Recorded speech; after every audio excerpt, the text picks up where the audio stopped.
प्रकार से supreme court में ये जो भारत देश का जंतर मंतर में विभिन्न बच्चों को लेकर के अब पूरे भारत देश के लगभग 33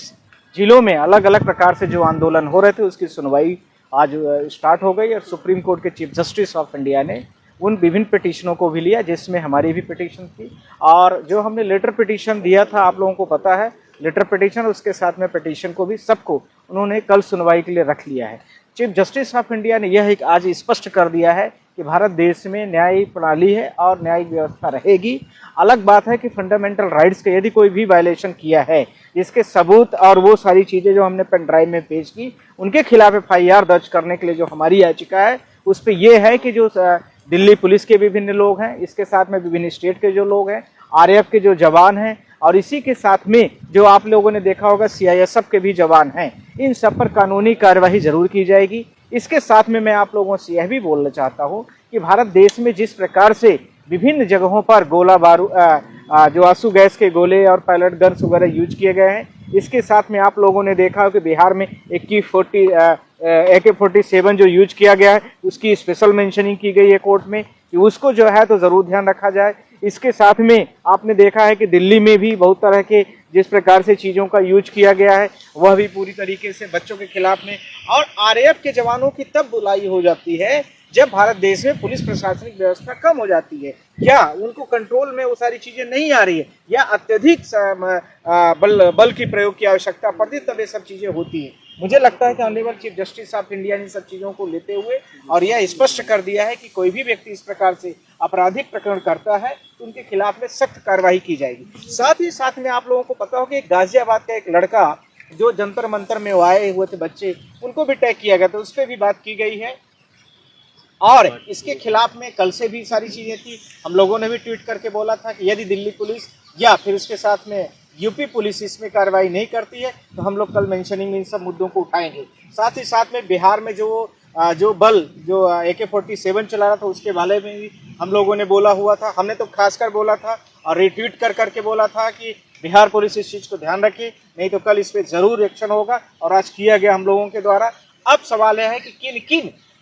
व्यक्तियों पर कितना अपराध कायमी कराई जाती है और जिन DCP हो या कोई भी व्यक्ति कंसर्न बड़ा ऑफिसर हो, RAF का हो या फिर CISF का हो या कोई भी व्यक्ति रहा होगा उसके खिलाफ पर सख्त कार्रवाइयों के लिए हम लोग खड़े हैं और डटे हैं और भारत के भविष्य के साथ में कोई भी समझौता नहीं किया जाएगा, चाहे कोई भी क्यों न खड़ा हो। दोस्तों, आज जिस प्रकार से सुप्रीम कोर्ट में ये जो भारत देश का जंतर मंतर में विभिन्न बच्चों को लेकर के अब पूरे भारत देश के लगभग 33 जिलों में अलग अलग प्रकार से जो आंदोलन हो रहे थे उसकी सुनवाई आज स्टार्ट हो गई और सुप्रीम कोर्ट के चीफ जस्टिस ऑफ इंडिया ने उन विभिन्न पिटीशनों को भी लिया जिसमें हमारी भी पिटीशन थी और जो हमने लेटर पिटीशन दिया था आप लोगों को पता है लेटर पिटीशन उसके साथ में पिटीशन को भी सबको उन्होंने कल सुनवाई के लिए रख लिया है। चीफ जस्टिस ऑफ इंडिया ने यह एक आज स्पष्ट कर दिया है कि भारत देश में न्यायिक प्रणाली है और न्यायिक व्यवस्था रहेगी। अलग बात है कि फंडामेंटल राइट्स का यदि कोई भी वायलेशन किया है इसके सबूत और वो सारी चीज़ें जो हमने पेन ड्राइव में पेश की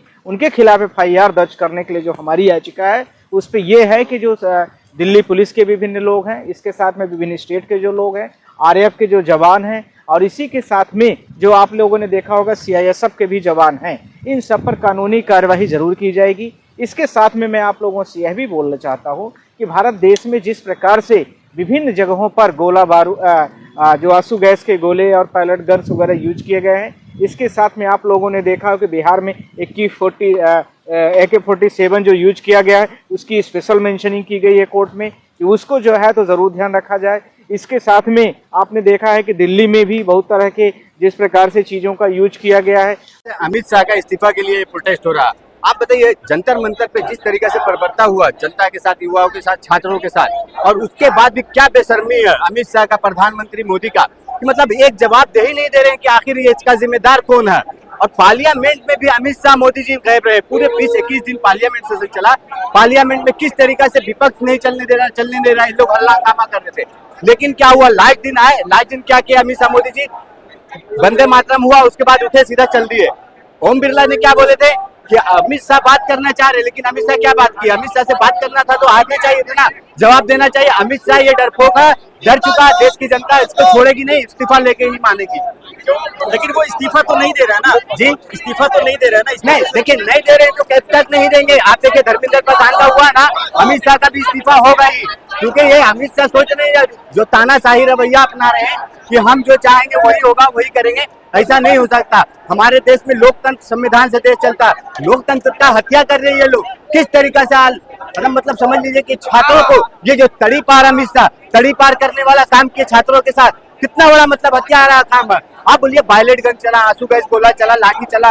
लाठी में कील लगे हुए मारे गए, किसी के आंख चली गए, किसी के हाथ टूट गए, किसी के कान फट गए, कोई बहरा हो गया। और इसके बाद भी ये लोग क्या कर रहे हैं, आप देखिए विपक्ष के नेता जननायक राहुल गांधी जी जब उसका एफआईआर दर्ज कराने गए तो एफआईआर नहीं दर्ज कराया जा रहा। किस तरीके से जननायक राहुल गांधी जी 8 घंटे तक प्रोटेस्ट किए, धरना दिए, उसके बाद एफआईआर वो भी अज्ञात के खिलाफ हुआ। बीजेपी कह रही है राहुल गांधी जी छात्रों पर सियासत कर रहे हैं, राजनीति नहीं सियासत कर रहे हैं तो भाई आप आइए ना, सियासत कीजिए ना। आप तो धर्म के नाम पे सियासत कर रहे हैं ना, आप मंदिर मस्जिद के नाम पे सियासत कर रहे हैं ना, तो वो छात्रों के नाम पे सियासत कर रहे तो ठीक है। क्योंकि छात्र को आप जिस तरीके से बरगला रहे थे हिंदू मुस्लिम के नाम पे, जात धर्म के नाम पे, मंदिर मस्जिद के नाम पे, तो छात्र अब समझ चुकी है 12 साल में ये लोग कुछ नहीं किए, ये लोग सिर्फ मूर्ख बनाने का काम किए। और राहुल गांधी जी देश की जनता को, युवाओं को अपना उनका राह दिखा रहे, बता रहे कि हमारा हक अधिकार जो आपका है वो अपना हक अधिकार। लेकिन शिक्षा मंत्री का इस्तीफा हो गया तो अब क्यों था सर यही सबसे बड़ी प्रॉब्लम हो रही है ना कि हर कोई मीडिया, जो main stream media, Modi media यही बात कर रहा है शिक्षा मंत्री का इस्तीफा। शिक्षा मंत्री का इस्तीफा किस लिए मांगा जा रहा था? नीट पेपर लीक के लिए 22 लाख बच्चों का जो छात्र का